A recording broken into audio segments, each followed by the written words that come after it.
ప్రపంచంలో కోట్ల మంది చదివే పవిత్ర ఖురాన్ గురించి ఒక అద్భుతమైన నిజం మీకు తెలుసా?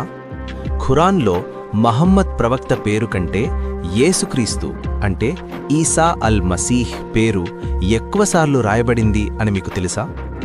అవును, ఖురాన్ యేసుక్రీస్తును ఒక సాధారణ ప్రవక్తగా మాత్రమే చూడలేదు. చరిత్రలో ఏ ప్రవక్తకు ఇవ్వని ఎన్నో గొప్ప బిరుదులు, అధికారాలు కేవలం యేసుక్రీస్తుకు మాత్రమే ఖురాన్ ఇచ్చింది. ఆయనకు తండ్రి లేదని, ఆయన కన్యమరియకు జన్మించాడని ఖురాన్ స్పష్టంగా చెబుతోంది. అయితే ఖురాన్లో యేసుక్రీస్తు గురించి ఉన్న ఈ ప్రత్యేకమైన మాటలు మనకు ఏ సత్యాన్ని చూపిస్తున్నాయి? ఆయనసలు ఎవరు? నేను ఈరోజు మీకు ఖురాన్ నుండే 4 అద్భుతమైన వాస్తవాలు చూపించబోతున్నాను. ఇది మీ జీవితాన్నే మార్చేసే ఒక గొప్ప సత్యానికి దారి చూపుతుంది. ఒక్క నిమిషం మిత్రులారా, ఈ వీడియో మొదలుపెట్టే ముందు నేనొక ముఖ్యమైన మాట చెప్పాలి. నా ఉద్దేశం ఇస్లాం మతాన్ని గాని, ముస్లిం సహోదరుల విశ్వాసాన్ని గాని కించపరచడం ఎంతమాత్రమూ కాదు. దేవుని దృష్టిలో మనమంతా సమానమే, మనమంతా సహోదరులమే. నా ఉద్దేశం ఒక్కటే, సత్యాన్ని అన్వేషించడం. దేవుడు మనకిచ్చిన గ్రంథాలలో ఏముందో లోతుగా ప్రేమపూర్వకంగా అర్థం చేసుకోవడం. దయచేసి ఈ వీడియోను ఒక సత్య అన్వేషకుడిలా ఓపెన్ హార్ట్తో చివరి వరకు చూడండి. మొదటి సత్యం, ఖురాన్ ప్రకారం యేసుక్రీస్తు పాపరహితుడు. లోకంలో పుట్టిన ప్రతి మనిషి పాపం చేసినవాడే. కానీ పవిత్ర ఖురాన్లోని సూరా మరియం 19:19లో దేవుని దూత మరియమ్మ దగ్గరకు వచ్చి ఇలా అంటాడు: నేను నీకు ఒక పవిత్రమైన కుమారుణ్ణి అనుగ్రహించటానికి దేవుని చేత పంపబడ్డాను. దీనిని అరబిక్లో జకియా అంటారు. ఖురాన్లో ఈ బిరుదు కేవలం యేసుక్రీస్తుకు మాత్రమే ఇవ్వబడింది. రెండవ సత్యం, యేసుక్రీస్తు దేవుని వాక్యం. సూరా అల్ ఇమ్రాన్ 3:45లో యేసుక్రీస్తుకు 2 గొప్ప పేర్లు ఇవ్వబడ్డాయి. ఒకటి అల్ మసీహ్, రెండవది కలిమతుల్లాహ్ అంటే దేవుని వాక్యం. ఆలోచించండి, దేవుని వాక్యం ఎప్పుడూ దేవునితోనే ఉంటుంది. దేవుని వాక్యానికి మరణం లేదు. యేసుక్రీస్తు సాక్షాత్తు దేవుని నుండి వచ్చిన వాక్యం అని ఖురాన్ అంగీకరిస్తోంది. మూడవ సత్యం, యేసుక్రీస్తు మరణాన్ని జయించి ప్రాణం పోసేవాడు. సూరా అల్ ఇమ్రాన్ 3:49లో యేసుక్రీస్తు స్వయంగా ఇలా అంటున్నాడు: నేను పుట్టుగుడ్డివారిని, కుష్ఠరోగులను బాగుచేస్తాను. దేవుని చిత్తంతో చనిపోయిన వారిని బ్రతికిస్తాను. మరణించిన వారికి ప్రాణం పోసే అధికారం ఒక్క సృష్టికర్తకు మాత్రమే ఉంటుంది. కానీ ఆ జీవాన్నిచ్చే అధికారం యేసుక్రీస్తులో ఉందని ఖురాన్ అంగీకరిస్తోంది. నాల్గవ సత్యం, యేసుక్రీస్తు పరలోకంలో సజీవుడిగా ఉన్నాడు. ఖురాన్లోని సూరా అన్నిసా 4:158లో దేవుడిలా చెబుతున్నాడు: దేవుడు ఆయనను తన వద్దకు ఆకాశంలోనికి పైకి ఎత్తుకున్నాడు.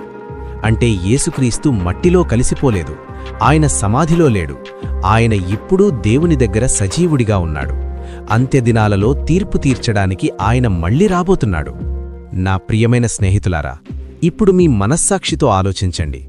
ఒక వ్యక్తి కన్యకు పుడితే, పాపమే ఎరుగని పవిత్రుడిగా ఉంటే, స్వయంగా దేవుని వాక్యమైతే, చనిపోయిన వారిని బ్రతికిస్తూ మరణాన్ని జయించి ఇప్పుడు దేవుని దగ్గర సజీవుడిగా ఉంటే, ఆయన కేవలం ఒక సాధారణ ప్రవక్త మాత్రమే ఎలా అవుతాడు?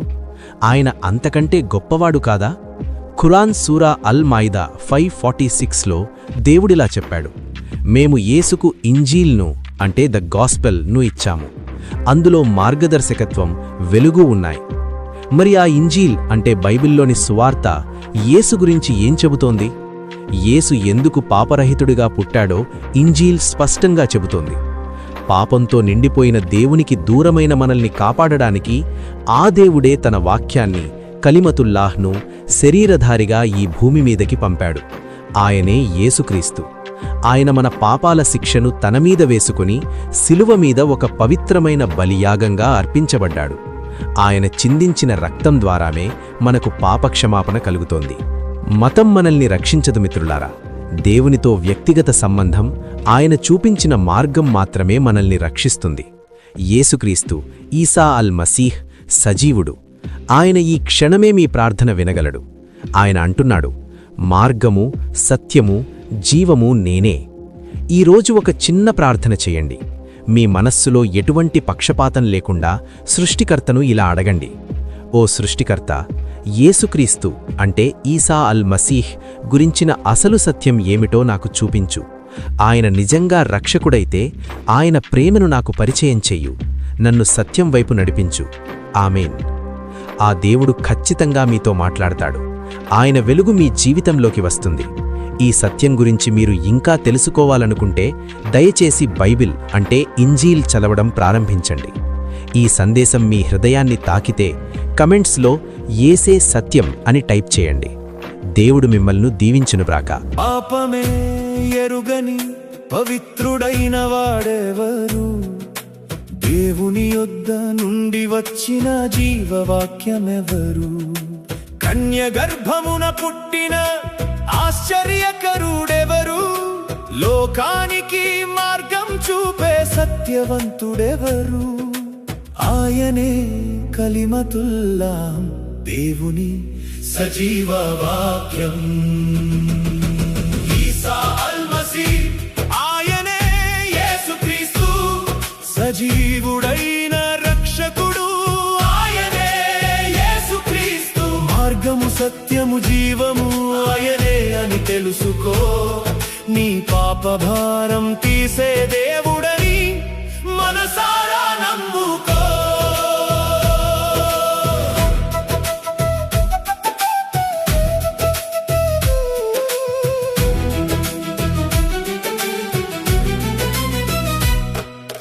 పుట్టుగుడ్డి వారికి చూపునిచ్చిన దేవుడు, చనిపోయిన వారికి ప్రాణం పోసిన జీవుడు. సమాధిలో ఆయన లేడు, ఆకాశానికి ఎక్కాడు.